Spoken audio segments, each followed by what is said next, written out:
പഠനം നമുക്ക് പ്രാർത്ഥനയ്ക്ക് ശേഷം ആരംഭിക്കാം.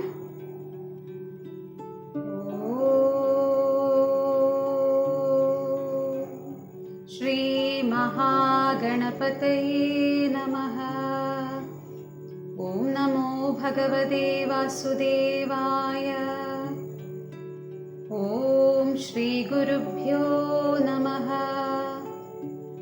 ശാന്താകാരം ഭുജഗശയനം പത്മനാഭം സുരേശം വിശ്വാധാരം ഗഗനസദൃശം മേഘവർണം ശുഭാംഗം ലക്ഷ്മീകാന്തം കമലനയനം യോഗിഹൃദ്യാനഗമ്യം വന്ദേ വിഷ്ണും ഭവഭയഹരം സർവലോകൈകനാഥം. ഹരി ഓം. അപ്പൊ നമ്മൾ കഴിഞ്ഞ ക്ലാസ്സിൽ സംസ്കൃത പദങ്ങൾ പഠിച്ചു. സ്വരാക്ഷരങ്ങൾ വെച്ചിട്ടുള്ള പദങ്ങൾ പഠിച്ചു. അതിനെ തുടർന്ന് നമുക്ക് ഈ ക്ലാസ്സിൽ വ്യഞ്ജനാക്ഷരങ്ങളിൽ പൂർണ്ണമായിട്ടും ഈ ക്ലാസ്സിൽ വരില്ല. അതില് കവർഗം, ചവർഗം, ടവർഗം, അതില് ആ അക്ഷരങ്ങളിൽ വരുന്ന വാക്കുകളാണ് നമ്മൾ ഇന്ന് പഠിക്കുന്നത്. പിന്നെ കഴിഞ്ഞ ക്ലാസ്സിൽ കുറച്ച് ആചാര്യ മര്യാദകളുടെ സംസ്കൃത പദങ്ങൾ പറഞ്ഞു തന്നിട്ടുണ്ടായിരുന്നു. അതിന്റെ കണ്ടിന്യൂഷൻ ആയിട്ട് അതിന്റെ കുറച്ച് വേർഡ്സും കൂടെ ഇന്നത്തെ ക്ലാസ്സിൽ വരുന്നുണ്ട്. അപ്പൊ നമുക്ക് ഇന്നത്തെ പഠനം ആരംഭിക്കാം. സംസ്കൃത പദങ്ങൾ, പദസൂചി.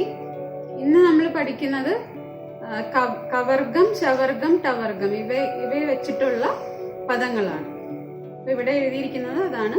കവർഗഃ, ചവർഗഃ, ടവർഗഃ. അതിന്റെ പദസൂചി അഥവാ കളക്ഷൻ ഓഫ് വേർഡ്സ് ആണ് നമ്മൾ ഇന്ന് പഠിക്കുന്നത്. അപ്പൊ നമുക്ക് നോക്കാം. ആദ്യമായി നമ്മൾ കവർഗത്തിൽ നിന്നാണ് തുടങ്ങുന്നത്. കച്ഛപഃ. ഇത് വായിക്കുന്നത് കച്ഛപഃ. ഇതിന്റെ അർത്ഥം ആമ, ടോർട്ടോയ്സ്. കച്ഛപഃ, ആമ. ഇവിടെ കൂട്ടക്ഷരം വന്നിട്ടുണ്ട്. ഈ കൂട്ടക്ഷരം നേരത്തെ ഉള്ള വീഡിയോകളിൽ പഠിപ്പിച്ചിട്ടുണ്ട്. അത് ക്ലിയർ ആയിരിക്കുമെന്ന് വിചാരിക്കുന്നു. കച്ഛപഃ, ആമ. അടുത്തത് ഖഡ്ഗഃ.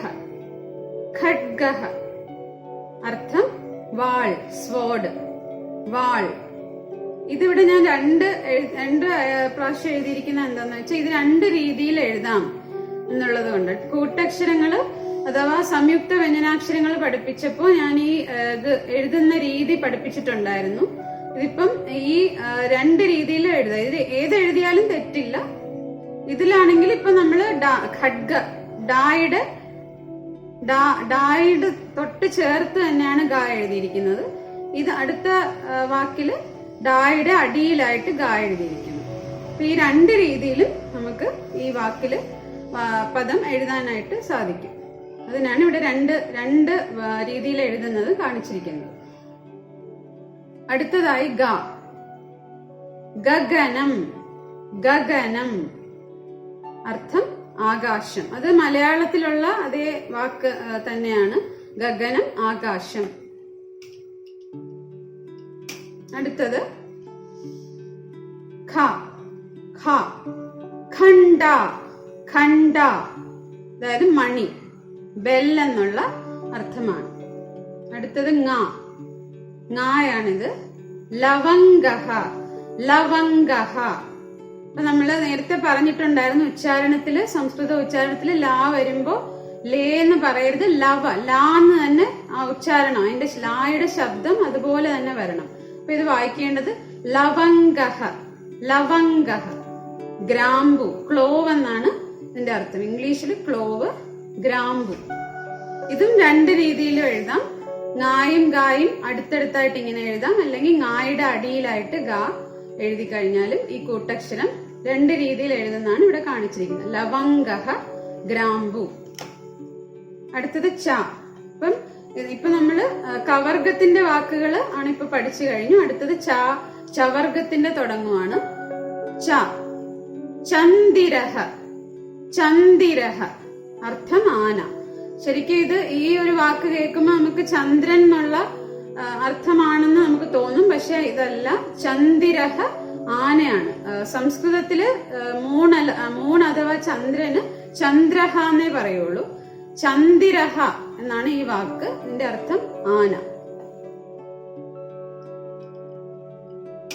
അടുത്തത് ഛ. ഛായാങ്കഃ. ഛായാങ്കഃ അതിന്റെ അർത്ഥം ചന്ദ്രൻ. അപ്പൊ ചന്ദ്രൻ എന്ന അർത്ഥം വരുന്ന ഒരു വാക്കാണിത്. അതിന് ഒരുപാട് വാക്കുകളുണ്ട്, അതിലൊന്നാണിത്. അപ്പൊ ചന്ദ്രഹ എന്ന് പറഞ്ഞാൽ ചന്ദ്രനാണ്. ഇവിടെ എഴുതിയിരിക്കുന്നത് ഛായാങ്കഃ, ചന്ദ്രൻ. അപ്പൊ ഇവിടെ ഇവിടെയും ഈ വാക്കിലും നമുക്ക് ആ നേരത്തെ ആ രണ്ട് രൂപത്തിലും എഴുതാം. ഈ നായുടെ അടിയിലായിട്ട് കാ എഴുതിയാലും ഈ വേർഡ് കറക്റ്റ് ആണ്. ഇങ്ങനെ അടുത്തടുത്തായിട്ടും എഴുതാം, നായുടെ അടിയിൽ കാ, രണ്ട് രൂപത്തിൽ നമുക്ക് എഴുതാൻ സാധിക്കും. ഛായാങ്കഃ ചന്ദ്രൻ. അടുത്തത് ജായാണ്. ജാ വെച്ചിട്ട് ജയന്തിഹി. ജയന്തിഹി. ജാ ശബ്ദം അങ്ങനെ തന്നെ വരണം. ജയന്തിഹി അർത്ഥം കൊടി. അടുത്തത് ഛ. ഛ ഛല. ഛല പെൺകുട്ടി, ഗേൾ എന്നാണ് അർത്ഥം. ഛല. അടുത്തതായി ഞാ വെച്ചിട്ട് പഞ്ചഹ. പഞ്ചഹ 5 എന്നുള്ള അർത്ഥമാണ്. 5 എന്ന നമ്പറിന് സംസ്കൃതത്തിൽ പറയുന്നത് പഞ്ചഹ. ഇവിടെ കൂട്ടക്ഷരമാണ് വന്നിരിക്കുന്നത്. ഞായുടെ അർദ്ധാക്ഷരവും ചായുടെ പൂർണ്ണാക്ഷരവും ചേർന്ന് ഇഞ്ച എന്നുള്ള അക്ഷരമാണിത്. പഞ്ചഹ. അടുത്തത് ട. ടങ്ക. ടങ്ക കാല്, ലെഗ് എന്നുള്ള അർത്ഥം. അടുത്തത് ഠ. ഠക്കുരഹ. ഠക്കുരഹ വിഗ്രഹം, ഐഡൽ എന്നുള്ള അർത്ഥമാണ്. ഇവിടെ കായുടെ കൂട്ടക്ഷരമാണ് ഇവിടെ വന്നിരുന്നത്, ഇക്കയാണ്. അപ്പം കായുടെ അർദ്ധാക്ഷരം, ആദ്യത്തെ കായുടെ അർദ്ധാക്ഷരം, രണ്ടാമത്തെ കായുടെ പൂർണ്ണ അക്ഷരവും വന്നിരിക്കുകയാണ്, ഇക്ക. ഠക്കുരഹ വിഗ്രഹം, ഐഡൽ. അടുത്തതായി ഡാമരഹ. ഡാമരഹ ഈ വാക്കിന്റെ അർത്ഥം അസാധാരണമായ, അല്ലെങ്കിൽ ഇംഗ്ലീഷിൽ പറയുകയാണെങ്കിൽ എക്സ്ട്രാ ഓർഡിനറി എന്ന് പറയുന്നതിനുള്ള വാക്കാണ് ഡാമരഹ. ഡാമരഹ. അടുത്തത് ഠോലഹ. ഠോലഹ ചെണ്ട, ഡ്രം എന്ന് അർത്ഥം. അടുത്തത് ടവർഗത്തിലെ അവസാന അക്ഷരം ന. അണക്കഹ. അണക്കഹ അതായത് ചെറുത് എന്ന് പറയുന്ന അർത്ഥമാണ്, സ്മോൾ. അണക്കഹ. അപ്പൊ ഇത്രയുമാണ് ഇന്ന് നമ്മള് ഇതിനകത്ത് കവർഗം, ചവർഗം, ടവർഗം അത്രയും അക്ഷരങ്ങളിൽ വരുന്ന ഓരോ വാക്കുകൾ നമ്മൾ പഠിച്ചു. ഇനി അടുത്തതായി നമ്മൾ കഴിഞ്ഞ വീഡിയോയില് ആചാര്യ മര്യാദകള് പഠിച്ചായിരുന്നു. കുറച്ച് ആചാര്യ മര്യാദകൾ പഠിപ്പിച്ചിട്ടുണ്ടായിരുന്നു.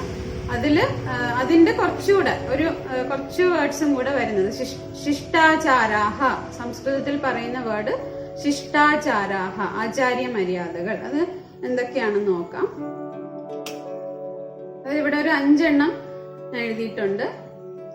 ശുഭരാത്രി അഥവാ നമ്മൾ ഗുഡ് നൈറ്റ് എന്ന് പറയുന്നതിന്റെ സംസ്കൃത വേർഡ് ശുഭരാത്രി. അതേ വേർഡ് തന്നെയാണ് ദേവനാഗരി ലിപിയിൽ എഴുതിയിരിക്കുന്നതേ ഉള്ളൂ. ശുഭരാത്രി എന്നാണ് പറയുന്നത്. അടുത്ത് നമ്മൾ സാരമില്ല, കുഴപ്പമില്ല, സാരമില്ല എന്നൊക്കെ പറയുമ്പോൾ അതിന്റെ സംസ്കൃത വേർഡ് ചിന്താമാസ്തുഹു. ചിന്താമാസ്തുഹു എന്നാണ് പറയുന്നത്. ഇനി ആകട്ടെ, അതായത് അങ്ങനെ ആകട്ടെ എന്നൊക്കെ നമ്മൾ മലയാളത്തിൽ പറയാറുണ്ട്. അപ്പൊ അതിന് സംസ്കൃതത്തിൽ പറയുന്നത് ഒന്നുകിൽ അസ്തു എന്ന് പറയാം, അല്ലെങ്കിൽ ഭവതു. അസ്തു അല്ലെങ്കിൽ ഭവതു അങ്ങനെ പറയാം. ഇനി ശരി അങ്ങനെ ആവട്ടെ എന്ന് പറയുമ്പോൾ ശരി നമ്മൾ പറയാറുണ്ട്. അതിന് സാധു എന്നാണ് സംസ്കൃതത്തിൽ പറയുന്നത്. സാധു. അടുത്തത് നല്ലത് തന്നെ. ഇപ്പൊ ഒരാള് ഒരു കാര്യം ചെയ്യുമ്പോ നല്ലത് തന്നെ എന്ന് നമ്മൾ പറയും മലയാളത്തില്.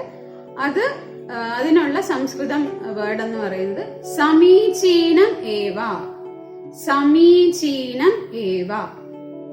അപ്പൊ ഇത്രയുമാണ്. കുറച്ചുകൂടെ കഴിഞ്ഞ ക്ലാസ്സിൽ ഉണ്ടായിരുന്നതിന് കുറച്ച് വേർഡ്സും കൂടെ. ആചാര്യ മര്യാദകൾ അഥവാ ശിഷ്ടാചാരാഹ. അടുത്തത് കുറച്ച് വേർഡ്സ്. ഇപ്പൊ നമ്മൾ എപ്പോഴും നമ്മൾ സന്ദർശിക്കാറുള്ള അല്ലെങ്കിൽ എപ്പോഴും നമ്മൾ പോകുന്ന സ്ഥലങ്ങൾ കുറച്ച് ഒരു 5 എണ്ണം ഞാൻ ഇവിടെ എഴുതിയിട്ടുണ്ട്. അതിന്റെ സംസ്കൃത വേർഡ് കോമൺ ആയിട്ട് നമ്മൾ ഉപയോഗിക്കുന്നതാണ്. അപ്പൊ നിങ്ങളെ പരിചയപ്പെടാൻ വേണ്ടിയിട്ട് ഞാൻ അതിവിടെ എഴുതിയിരിക്കുകയാണ്. അപ്പൊ നമ്മൾ ഓഫീസ് എന്ന് പറയുന്നു. അതിന് സംസ്കൃതത്തിൽ പറയുന്നത് കാര്യാലയഃ. ബാങ്ക് എന്ന് പറയുന്നത് വിത്തകോശഃ എന്നാണ് പറയുന്നത്. ഹൈസ്കൂൾ ഉച്ചവിദ്യാലയഃ. ഈ അക്ഷരം നിങ്ങൾക്ക് കൺഫ്യൂഷൻ വരാൻ ചാൻസ് ഇല്ല. ഇത് പഠിപ്പിച്ചിട്ടുണ്ട്. അതായത് ദായും യായും കൂടെ ചേരുന്ന കൂട്ടക്ഷരമാണിത്. ദ്യ എന്നുള്ളതിന് നമ്മൾ ഈ രൂപത്തിലാണ് എഴുതുന്നത്. അതായത് സംസ്കൃതത്തിലെ ഖ എന്ന അക്ഷരം തന്നെ, ഖായുടെ അക്ഷരത്തിന് മേളിൽ ഇങ്ങനെ ഒരു വരയും കൂടെ ഇടുമ്പോ അത് ദ്യ. ഉച്ചവിദ്യാലയഃ ഇതാണ് ആ കൂട്ടക്ഷരം. അതായത് അക്ഷരങ്ങൾ ചേരുമ്പോൾ പുതിയ രൂപത്തിൽ വരുന്ന ചില അക്ഷരങ്ങളിൽ ഇത് പഠിപ്പിച്ചിട്ടുണ്ടായിരുന്നു. ഇത് വായിക്കുന്നത് ഉച്ചവിദ്യാലയഃ ഹൈസ്കൂൾ. അടുത്തത് കോളേജ് എന്ന് പറയുന്നതിന്റെ സംസ്കൃത പദം മഹാവിദ്യാലയഃ. ഇവിടെയും ആ ദ്യായുടെ കൂട്ടക്ഷരം വരുന്നുണ്ട്. അടുത്തത് ആശുപത്രി അഥവാ ഹോസ്പിറ്റലിന് നമ്മൾ പറയുന്ന വേർഡ് ചികിത്സാലയഃ എന്നാണ് പറയുന്നത്. അപ്പൊ ഇത്രയുമാണ് ഇന്നത്തെ ക്ലാസ്സിൽ പഠിപ്പിക്കുന്നത്. ഇതോടെ ഇന്നത്തെ പഠനം പൂർത്തിയാവും. ഹരി ഓം. ഇന്നത്തെ പഠനം നമുക്ക് ശാന്തി മന്ത്രം ചൊല്ലിക്കൊണ്ട് പൂർത്തിയാക്കാം.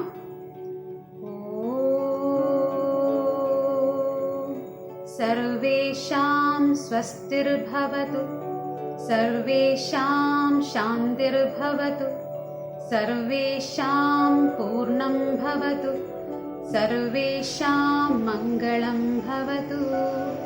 ഓം ശാന്തി ശാന്തി ശാന്തി. ഹരി ഓം. അപ്പൊ ഇന്നത്തെ ക്ലാസ്സിൽ നമ്മൾ സംസ്കൃത അക്ഷരങ്ങൾ, അതായത് വ്യഞ്ജനാക്ഷരങ്ങൾ വെച്ച് വരുന്ന പദങ്ങൾ, അതിൽ കവർഗം, ചവർഗം, ടവർഗം എന്നീ അക്ഷരങ്ങളുടെ പദങ്ങൾ നമ്മൾ പഠിച്ചു. തുടർന്ന് ഇനി അടുത്ത ക്ലാസ്സിൽ നമ്മൾ ഇതിന്റെ ബാക്കി, അതായത് ബാക്കിയുള്ള വ്യഞ്ജനാക്ഷരങ്ങളുടെ പദങ്ങൾ നമ്മൾ പഠിക്കും. അപ്പൊ ഇന്നത്തെ ക്ലാസ്സിൽ പഠിപ്പിച്ചതൊക്കെ മനസ്സിലായി കാണുമെന്ന് വിശ്വസിക്കുന്നു. ഈ വീഡിയോ നിങ്ങൾക്ക് ഇഷ്ടമായെങ്കിൽ ലൈക്ക് ചെയ്യാൻ മറക്കരുത്. ഇതുവരെ പഠിപ്പിച്ചതിൽ സംശയങ്ങൾ ഉണ്ടെങ്കിൽ കമന്റ് സെക്ഷനിൽ പോസ്റ്റ് ചെയ്യുക. അതിനുള്ള റിപ്ലൈ ഞാൻ തരാം. നിങ്ങളുടെ അഭിപ്രായങ്ങളും നിർദ്ദേശങ്ങളും എന്നെ തീർച്ചയായും അറിയിക്കുക. പിന്നെ പുതുതായി ഈ ചാനൽ സന്ദർശിക്കുന്ന ആൾക്കാരോടായിട്ട് പറയുന്നത്, ഈ ചാനൽ ഇതുവരെ നിങ്ങൾക്ക് ഇതിലുള്ള വീഡിയോകളൊക്കെ ഇഷ്ടപ്പെടുന്നുണ്ടെങ്കിൽ നിങ്ങൾ ഈ ചാനൽ സബ്സ്ക്രൈബ് ചെയ്യാനായി മറക്കരുത്. അതിനായി സബ്സ്ക്രൈബ് ബട്ടൺ അമർത്തുക. അതിന്റെ അടുത്തുള്ള ബെൽ ഐക്കൺ ക്ലിക്ക് ചെയ്യുക. നന്ദി, നമസ്കാരം.